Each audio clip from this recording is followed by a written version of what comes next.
Hello everyone, traditionally it's me Pavlo, and today we'll be talking about this interesting unusual digital to analog converter made by ddHiFi.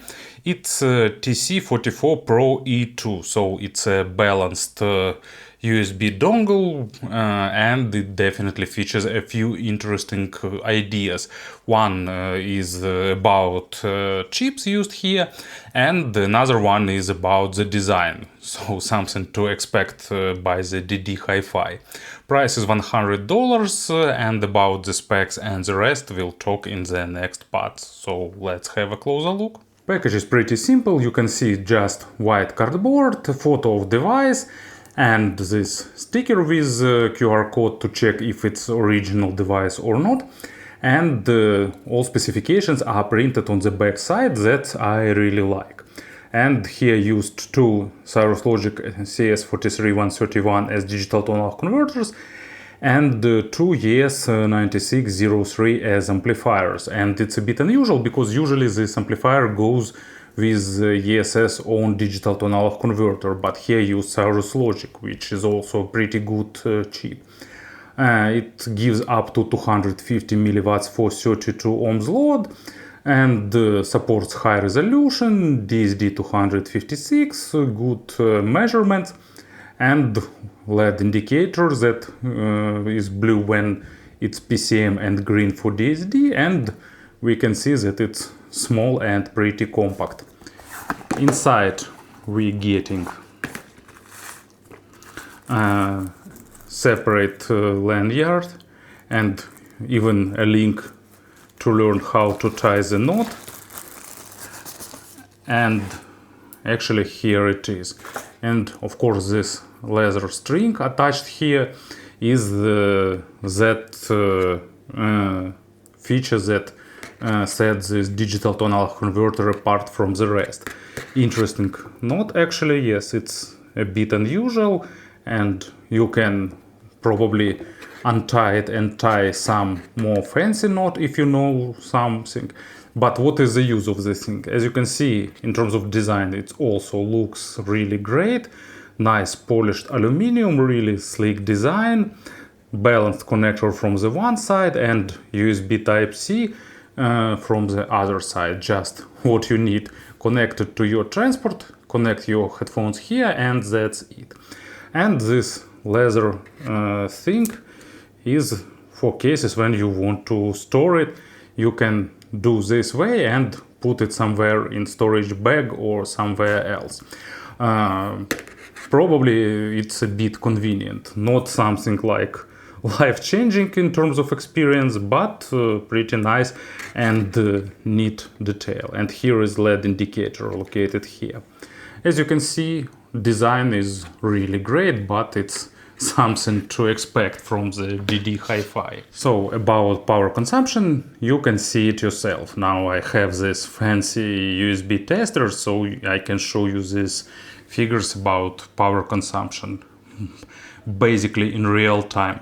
And these figures are with Mesoamperian connected. So about the sound, let's try to talk about that in a brief manner, because I tend to overextend this part. So it's more on the emotional side of things, sounding pretty engaging and with slightly highlighted dynamics and emotions, but at the same time delivering really good level of technicality. So it's not dry and monitoring, it's for those who like musical, emotional and engaging representation. So, bass is really well controlled, it's deep, it has good impact and proper weight distribution, and at the same time it has nice amount of small nuances and details that gives you good texturing and that gives you a bit of additional sense of naturalness for the instrument that has a lot of that small nuances and overtones. It sounds really great with virtually every genre, but of course it will show you the full power on some, I don't know, wood instruments, string instruments, so like some natural instruments with rich timbres and overtones. It will give you nice, that palpable and pleasant low frequencies. Of course, not comparing to some more high-end devices, it's not as detailed as they could be, and of course we can go into nitpicking, but for $100 base performance is really good and really enjoyable here, and probably I like this part of this player's representation most of all. But it's of course some subjective things here. As an example, I've selected not super complex track, but I really like that low frequency vibe it has, and bass here is not complex in terms of quality, but it's really good in terms of building that contrast with vocal and other accompanying instruments, and this digital tonal converter definitely delivers it in a nice way. Mid frequencies are detailed, but at the same time not focused on the micro contrast, and that makes them forgiving for the not superbly recorded things, but of course better quality of records will be a good plus. But at the same time they will have all necessary details, and it will mids here have like a bit boosted dynamics, giving you a bit highlighted emotions, and that's definitely for those who like music that requires that, like, I don't know, rock music for example, or something like that. And also it builds really good stage, wide, deep, and especially with, I like here how natural depth layering is implemented here.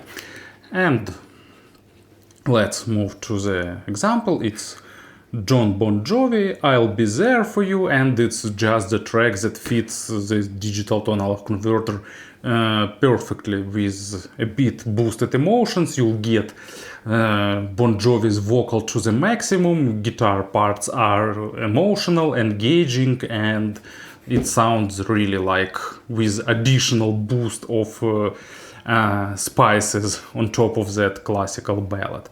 Treble has really good extension. Of course, layering is really basic, as well as high overtones, but basic overtones are nice. There is no attempts to add additional energy or to smooth treble, so it gives you really good attacks and decays. Basically it's like basic treble, but it's done really well, so don't expect some high-end performance, but at the same time it sounds really clean, really natural, well balanced with really proper attacks and decays, and I like that.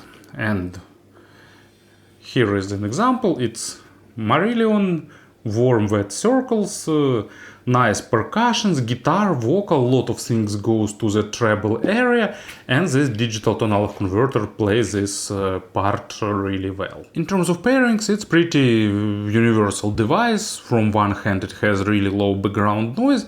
I've heard a bit of background noise with super sensitive in-ear monitors, but with not so low impedance and high sensitivity models it sounds really good. And even with super sensitive models, background noise is still pretty low. And it can drive like even full-size headphones, even with Meze Empyrean 2, it drives them to a really pleasant level. Of course, it's lacking technicality to drive high-end planar magnetic earphones properly, but in terms of controls it was pretty good. Speaking about the comparisons, it's probably the best portable digital tonal converter in the ddHiFi lineup, at least in terms of sound. It offers best stage, I've heard from the devices. It has really good emotional representations that I really like, and it has probably the best developed low frequencies. What else we've got in this price tier? For example, Heidi's S9, what was their last version, Pro, or what it was called, sorry, don't remember. It's more natural, more focused on the micro contrast. FIO KA5, the closest one closest to this one in terms of price.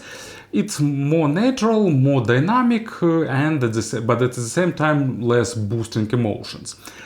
So, to summarize everything, it's stylish digital to analog converter, pretty minimalistic. Of course, it's lacking modern features like volume control or screen, but at the same time it's super compact, it's super slim, and offers decent, enjoyable sound. So thank you for listening, thank you for your attention, and of course have a great day.